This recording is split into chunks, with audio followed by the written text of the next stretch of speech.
Let's start with Resident Evil 3 Remake. Definitely one of those games that's way better than people give it credit for. Seriously, if you haven't given it a shot or maybe dismissed it because it's shorter than other Resident Evil games, you're missing out. It's packed with intense moments, killer gameplay, and one of the most relentless enemies in the series. You've got Jill Valentine, who is such a badass, going through Raccoon City as it just falls apart. The whole city is basically on fire, zombies everywhere. And then you've got Nemesis. My God, Nemesis. That thing is relentless. Every time you hear him coming, that music kicks in, and it's like your heart rate just skyrockets. You think Mr. X from Resident Evil 2 was bad? This guy's next level. The thing I love about RE3 Remake is how fast-paced it is compared to some other Resident Evil games. It's way more action-heavy, and Jill feels like she's always moving, always surviving on the edge. The balance between survival and action is super well done. And there's still that classic Resident Evil inventory management, where you have to decide do I take more health or more ammo? I love that dilemma, because it makes every decision feel critical, especially when you've got Nemesis chasing you. And speaking of that, the combat in this game feels tight. It's satisfying when you nail those perfect dodges, and then counterattack. The dodge mechanic is probably one of the things that makes Jill feel so agile compared to Leon or Claire in RE2. You really feel like you're evolving with the gameplay as you get better at dodging zombies and avoiding Nemesis's crazy attacks. One thing I will say is, it's not the longest game. But for me, that wasn't a deal breaker. It's more like a concentrated burst of adrenaline that you can keep replaying. Plus there's Resident Evil Resistance, that multiplayer mode that comes with it. Honestly, I didn't spend as much time there as I did with the main campaign, but it's a nice bonus if you're into multiplayer horror. Overall, it's one of those games that I could easily recommend to anyone who's into horror or just looking for a tight, intense experience. Next, we have Assassin's Creed Unity. I know it got some heat when it first came out, but these days it's actually kind of a hidden gem. Paris during the French Revolution is just incredible. The city feels so alive with all the chaos of that time period. People rioting in the streets, vendors yelling, revolutionaries everywhere. You really feel like you're in the middle of it all. What I love most about Unity is the detail in the city. The way they've recreated Notre Dame and all the landmarks is just breathtaking. I mean, it's Paris. Who wouldn't want to explore every nook and cranny? Arno, the main character, gives off that classic Assassin's Creed vibe, but he's a bit more relatable. He's got this personal revenge story going on, which feels pretty typical for AC, but with the revolution happening around him, it adds a lot more tension. And the whole romance thing with Elise, I thought it was a nice touch, gave the story more depth. And let's talk parkour. The parkour in Unity is easily the best in the series. It just feels so smooth. Running through the narrow streets, climbing up buildings, it's like you can feel every jump and movement. Escaping guards or just free running across rooftops never gets old. The customization is a major highlight too. You can kit Arno out with different outfits, weapons, and abilities. Whether you want to go full stealth or just dive into combat, it's totally up to you. The freedom to shape how you play is awesome. Oh, and the co-op missions. I had so much fun with those. Running heists with friends, trying to coordinate attacks. It's pure chaos in the best way. Nothing goes to plan, but it's hilarious when it doesn't. It's one of the few AC games that really nailed the multiplayer aspect. The missions themselves feel more open-ended too. It's not just following a path. You get to choose how you want to approach each assassination. I remember one mission where I crashed a fancy party, blended into the crowd, and took out my target so smoothly, no one even noticed. Felt like a total pro. So, if you skipped Unity or haven't played it in a while, now's the time to give it another shot. The Paris setting alone is worth it, but the gameplay and co-op make it one of the most fun AC experiences. Next we have Cyberpunk 2077. I know it had a rocky start, but seriously, it's a totally different game now after all the updates. The world of Night City is just wow. I mean, if you love getting lost in a huge, neon-lit, gritty open world, this game is perfect. It feels alive, you know? The city's got this cyberpunk vibe down to a T. Dark alleys, giant holograms, futuristic cars, the whole Blade Runner kind of thing. And honestly, I love how the game doesn't shy away from showing the messier side of that world, like the clash of high-tech and low-life. V, the main character, is super customizable too. I spent way too much time tweaking my character at the start, like more than I'd care to admit.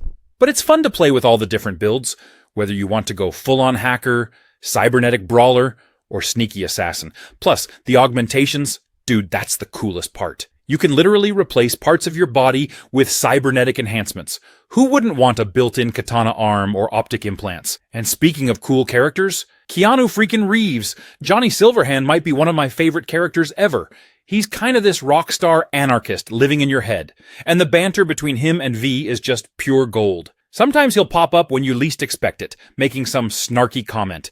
Love that. What's crazy is how the story can change depending on what you do. Like, the choices really feel like they matter. There was this one mission where I was trying to decide whether to help these corporate types or betray them, and man, I was stressing over it for days.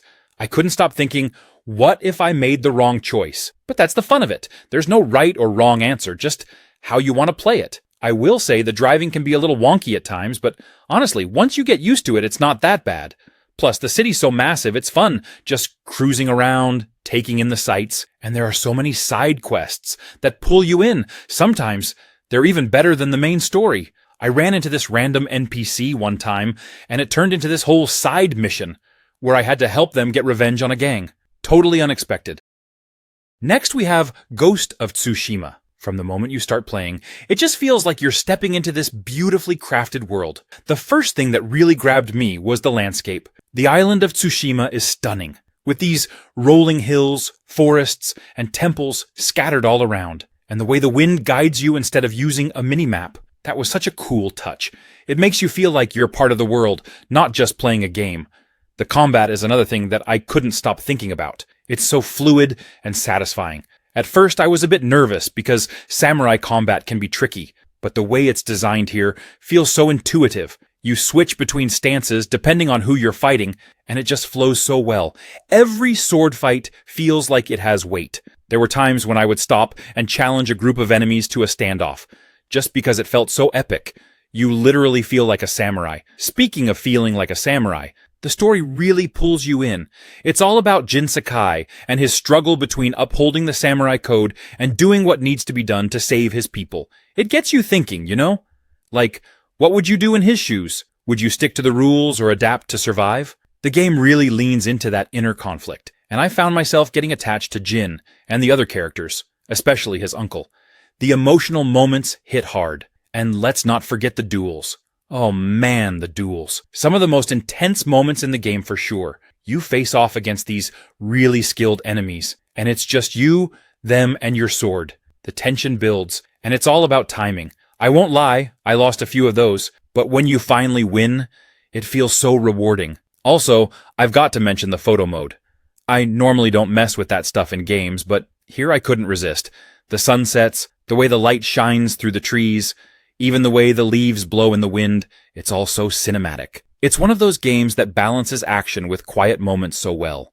It really captures the beauty and chaos of that time period.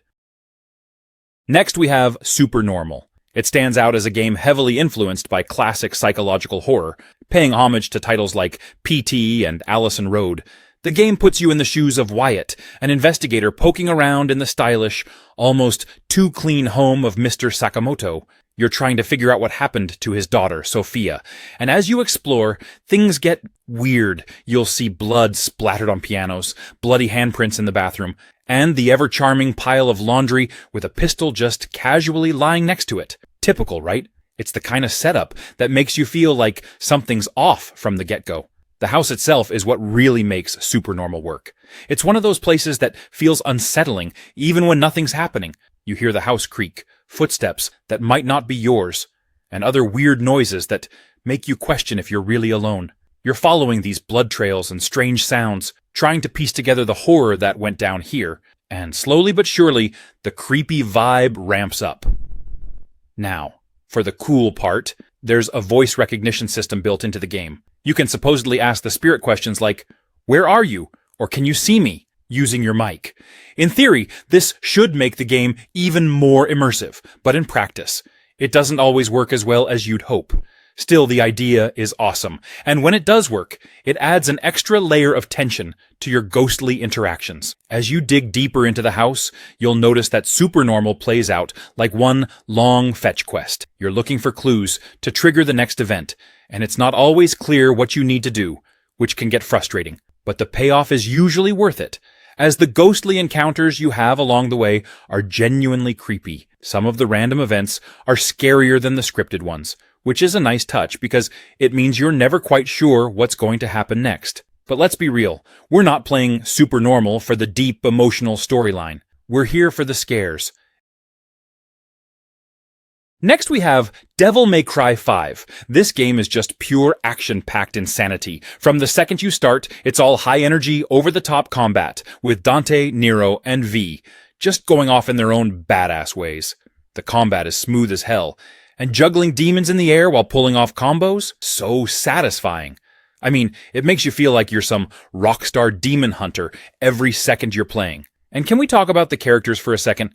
Dante is, of course, the legend, and his attitude is just as cocky and hilarious as ever. But I gotta say, Nero's new arm mechanic is awesome. You can pull off so many different moves with his Devil Breakers, and it adds a whole new layer to the combat. I love how every arm has its own unique feel, whether you're blasting enemies or zipping around the battlefield. Then there's V. At first, I wasn't sure what to think of him, but his combat style is so unique. Controlling demons to do the fighting while you hang back? It's weird at first, but when you get the hang of it, it's pretty damn cool. He's like this mysterious, edgy dude, but in a fun way. The boss fights, though? Incredible. Every boss has this epic scale to it, and the game is great at making each fight feel intense without being frustrating. And the way the music kicks in when you're doing well? That's gotta be one of my favorite parts. The dynamic soundtrack literally gets better the more stylish you get, so it's like the game is rewarding you for being awesome. Honestly, DMC5 has some of the tightest, most fluid combat I've ever played in an action game. It's just so responsive. Every dodge, every attack, every combo flows perfectly. And even though it's all about looking cool while beating down demons, it never feels overwhelming. You can pick up the basics, but if you want to get really good and master those SS combos, there's so much depth to explore. Plus, the visuals are gorgeous. Like, the RE engine really makes everything look insane, from the character models to the demonic environments. It's not just about the action. The world itself is cool to look at, even if you're surrounded by chaos half the time. Next, we have Atomic Heart. From the moment you jump into this weird, retro-futuristic Soviet world, you can tell you're in for something totally different. The whole vibe of the game is what grabbed me first. It's like if BioShock and Half-Life had this crazy alternate reality baby. The setting just pulls you in right away. Everything's all shiny and utopian on the surface, but you can feel this eerie tension creeping in. Like something's definitely not right here. The aesthetics? Absolutely stunning. It's got this whole 1950s retro sci-fi look, but it's set in this alternate version of the USSR where technology advanced in these weird, unsettling ways. Robots everywhere. And they're not your friendly, helpful kind either. As you're exploring, you've got this constant sense of, okay, when's the next crazy thing gonna try and kill me? It keeps you on edge, but in a fun way. Combat is intense, but super satisfying. You've got all these cool weapons, and then you mix in these crazy powers you can use with your left hand. It's like you're blasting enemies with a shotgun in one hand while using telekinesis or freezing them with your other hand. The mix of gunplay and abilities just feels so smooth and fluid. And let me tell you, when you finally master the combo system, you feel like a total badass. The enemies are really something too. You've got these creepy humanoid robots with weird, unsettling movements, and then there are the more bizarre, out there designs that look like something out of a fever dream. Every encounter feels different because the enemies keep you on your toes. You never know exactly what's going to come at you, and that unpredictability makes the combat feel fresh all the way through. The story's a bit bonkers in the best way possible. There's this whole conspiracy angle, and you're constantly questioning what's real and who you can trust. It's got this mix of dark humor and deep philosophical stuff about AI and technology, and it's kind of mind-bending at times. I found myself stopping during certain moments just to take in what was happening, like, wait, what did I just see? Next we have Sekiro. I went in this game expecting something similar to Dark Souls, but nope. Sekiro has its own thing going on. It's all about timing, parrying, and mastering patience. You can't just hack your way through this one, but when you finally land that perfect parry, or take down a boss that's been wrecking you, it's the most satisfying feeling ever. The combat is so tight and precise. I love how it's focused more on skill than stats. Every fight feels like a proper duel, especially with that posture system. Instead of just slashing away, you're breaking down their defense to land that killer blow. It's a challenge, but man, When you get the rhythm down, it's amazing. And that grappling hook, dude, it's such a game changer. You feel like a legit ninja, zipping around trees, rooftops, and sneaking up on enemies from above. I can't count how many times it saved me from getting killed. It just makes exploring the world way more fun. Speaking of the world, the whole setting in feudal Japan is stunning. The environments are so detailed, from peaceful bamboo forests to war-torn castles. Every area has this mysterious beauty to it. And as you explore, you start piecing together the lore, which is so From Software in the best way. Now, I won't lie. Sekiro is hard. It can be brutal, but in a good way. I've died more times than I care to admit, but each death feels like a lesson. You can't just rush in. You've got to learn your enemies' moves, find their patterns, and perfect your timing. And when you do, it's like reaching some kind of gamer zen. Plus, that resurrection mechanic is such a cool twist. Even if you mess up, you can still turn the tide of a fight. The bosses, though? Holy hell. Every boss is a real test of everything you've learned. I remember beating Genichiro, and it was like the biggest rush. You spend so much time learning their moves and strategy, and when you finally win, you feel like a total badass. Stealth is also super satisfying. Sure, you can fight everything head-on, but sneaking around and picking off enemies one by one feels so good. Next, we have Remnant 2. If you've ever thought, I want Dark Souls but with guns, this is literally the game for you. The best part is how they mix that tough, Souls-like gameplay with co-op. Like, you're dodging and weaving through boss fights with your friends. What I didn't expect was how varied the worlds are this time around. You're not just in some post-apocalyptic setting. You're hopping between dimensions, and each one feels so distinct. One second, you're in this creepy, gothic forest, and the next, you're in this futuristic sci-fi city battling weird robotic enemies. The variety keeps things feeling fresh. Like you're never sure what the game's gonna throw at you next. Speaking of enemies, oh man, they do not mess around in this game. Every time you enter a new area, you get this uneasy feeling like, okay, what's gonna try to kill me here? And the bosses? Don't even get me started. They're so creative and challenging. It's like a new puzzle every time you face one. You're constantly trying to figure out the patterns, the weak spots, and how to stay alive. It's tough, but in a way that makes you want to keep trying. You know that feeling when a boss wipes the floor with you for the 10th time, but you finally crack it, and you just feel like a god? That's what Remnant 2 is all about. I think what really hooked me, though, is the way the game encourages you to try different builds. You've got these archetypes, right? And each one changes how you approach combat. Like, do you want to be the tanky guy, soaking up hits, or the guy running around sniping from the back? You can switch it up mid-game too, which is great because it means you're not stuck in one playstyle. Plus, the gear and weapons? There's so much variety that it feels like you're constantly finding new ways to tweak your character. And I love how replayable it is. Every run is different because the levels and enemy placements change each time. Even the story paths can diverge, which makes it feel like the game is always throwing something new at you. You can play through it multiple times and still be surprised, which I think is rare in games like this. You've got to give this one a go. Just get ready to die a lot. Next we have The Order 1886. I know it got mixed reviews when it came out, but honestly I think it's super underrated. It's like every single thing from the cobblestone streets to the smoke-filled taverns feels alive. You can really see how much love went into building that world. The steampunk vibe is also really cool. You've got this mix of old-school Victorian aesthetic with futuristic tech, like those crazy weapons that Nikola Tesla himself designed. The thermite rifle, for example, is just so satisfying to use. You shoot clouds of thermite at enemies, and then light it up with a flare, setting everything ablaze. It's so over the top, but in the best way possible. And the story? It's actually pretty engaging. You're part of this ancient order of knights tasked with keeping the peace in London, but things get real complicated, especially with the introduction of half-breeds, like werewolves, and other supernatural threats. Plus, the way it blends history with fantasy? That was a fun twist for me. Sir Galahad, the main character, has this gruff, no-nonsense attitude that really pulls you into the whole mystery and intrigue of the game.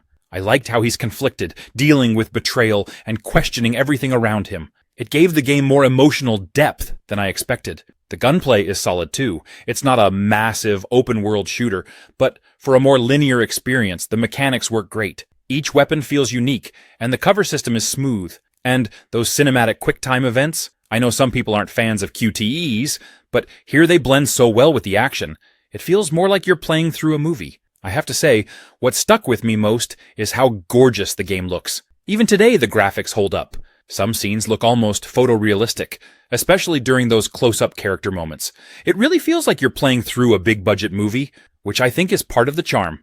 If you're in the mood for something different, with an epic story, some steampunk flair, and just stunning visuals, The Order 1886 is definitely worth a look. It's one of those games that sticks with you after you finish it, just for the atmosphere alone.